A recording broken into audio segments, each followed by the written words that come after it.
Hey everybody, it's Random here with a new director's commentary, and this time we're going to take a look at 1549. The second video after the New York trip, and kind of has a lot of New York based material, and after that I kind of started fizzling it all out. So, we're going to start in 3, 2, 1, go. Many people want to know, why did I call it 1549? The reasoning behind it was, for those who don't know, was always pretty much been around forever in the storyline I created, that he was created at the dawn of time. I began to think, what kind of interesting time periods could he be in? And this one particular year just stuck out with me. Like, what would he be like in the year 1549? So I started looking up on like Google and found these particular like period piece costumes, like armor and shit like that. And I sprayed it, and I thought it looked really cool. The original idea was to have a whole video based on the time period. I can only think of one joke. Although Nightmare 60 did point out, apparently if you rearrange the numbers and base them on letters, you get the word idea. What's gonna happen to me? Which is kind of interesting. You know, coincidental, I must say. That period piece was all looks cool. Ah yes, the earliest were pink sprites, and god are they hideous. Although I kept the hat though, but just reading everything else. Yeah, hot pants. Now, I'm surprised this joke didn't get me in trouble. This was based on Noom26 Neopets video, and I'm not gonna lie to you guys, I thought that video was a load of old bollocks. And I decided to make fun of it a little bit. Yeah, nothing malicious, just a nice little jab. I always saw was all kind of a leader or a general of some kind. Well, he did have the Grand Army in the old comic series, so yeah. And of course the punchline. Yeah, even I don't even know what the fucking Neopet is. Ah yes, the I don't know sketch. Okay, we started that from the whole Ben 10 Race Against Time commentary with Hellfire commentaries. It's on YouTube somewhere. I highly recommend you guys check it out. First footage from like the New York trip, the deliver, still looks gorgeous in my opinion. Yeah, despite what happened. But I think you all know about that now. Yeah, the piece of music you're hearing from Shadow the Hedgehog during the end credits. Kind of interesting song in a game about shooting people and chaos blasting. It's a shame that Nick didn't come on the New York trip, because I really wanted to meet that guy. Yeah, no, it's just... There's a corner missing on that phone sprite. You can see it, where it's like... Yeah, I really hate that. Sometimes I rewatch these videos, and I see like a fuck up in the sprite, and it pisses me off.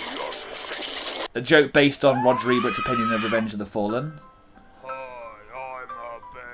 Another poking fun at the whole alpha beta thing, in the style of it's just some random guy.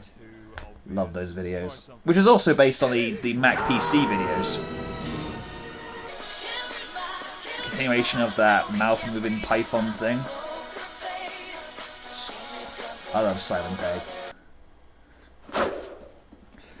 Sometimes I like a joke that has no dialogue and you hear sound effects. No! Oh, you guys. I miss that guy. Now, the joke behind this was that a lot of people kind of fancied RWR01. And of course, you kind of feel sorry for Henson Music, because, you know, R is a person. Just adapting things here. Combining footage from the New York trip and just... I don't think he has a name. I just refer to him as Old Man. What? Yes, that is the very question. That is Yeah, this is just taking something and running with Are it. you familiar with the Marshall Tucker Band? We in the studio have an expert panel. I'm not going to defend that line there. Higgins, Not defending that. Pambles and Bullpusher. Thank you all for coming. Pambles, we're going to start with you. I have to Are admit, this you was a joke I familiar made with out of the Marshall boredom. The mighty one has never heard of the Marshall Tucker Band. It's The mighty like... one does not care. I've never heard of the Marshall Tucker Band, so this just seemed like a good idea at the time. My mighty cannon. Band? I see. Bubba, do you have anything to add to that? Well, I don't really know anything about I kind of like the fact that Tucker Band. I'm kind of talking to myself here. It's like having a huge argument with myself. My next door neighbor, This is what happens when you make a bunch of voices and you have to create a character for them.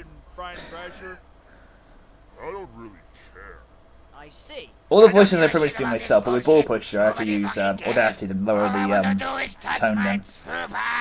Trooper, we all miss you, by the way. Got issues, you know that?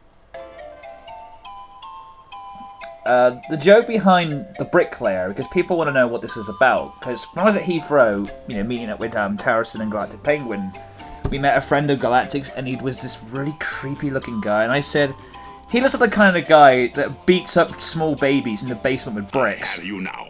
So that's how bricklayer came about. Just this one passing remark. Pretty much the most underused character that I made, but he has reappeared in Brawface the comic, which you can read on Storm Artist. So yeah, just letting you guys know where that came from. That is why. Audio from They died. House Dead 2. Give me your face. Should have been a meme. I mean, it's the most out of place line in Revenge of the Fallen. I love to see that as a meme. Gramps Hedgehog, will you have me? Please, please, please, please, please. If there's one thing I say I don't really like about these old videos, is the fact I use Robotnik too much in them. I mean, I love Adventures on the Hedgehog, but I'm looking at it now and it's like, Gramps Hedgehog. it felt like just doing what everybody else was doing, like, you know, oh, Dr. Robotnik ping us, you know, that sort of thing. What the hell is Father Jack audio. Hedgehog. Take off! Father Jack should have got his own spin-off series. Gramps Hedgehog. Marry me? Don't else. Oh, yes! A little bit of editing there.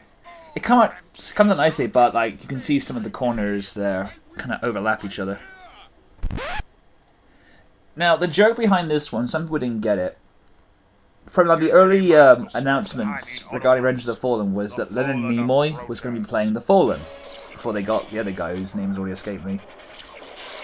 So, rather than do the obvious joke of the Fallen going, live long and prosper, I figured, why don't you just start strumming a guitar to the Ballad of Bilbo Baggins?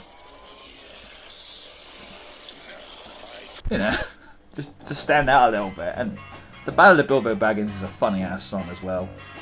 Sing it, Leonard. In the middle of the earth, in the land of Shire, lives a brave little hobbit. It's Silly's first guitar from the earliest sprite sheet. I was never happy with the first sprites of Silly, hence why I redid it, giving her those giant eyes, instead of the menacing one she used to have, as you can see there, and more detailing in the hat and shit. Of course, Silly's also available in Frappuccino Atom Bombs. Another shameless plug there. I don't like how there's a bit of Soundwave's head missing due to how I fucked about in Photoshop with that. Now you see why I chose to... Tony Todd, there we go. Nothing wrong with that? It's amazing how Josh is smaller compared to me. I've tried Mountain Dew, it's not that great. And that concludes the 1549 commentary. I hope you all enjoyed this, and I'll see you guys next time.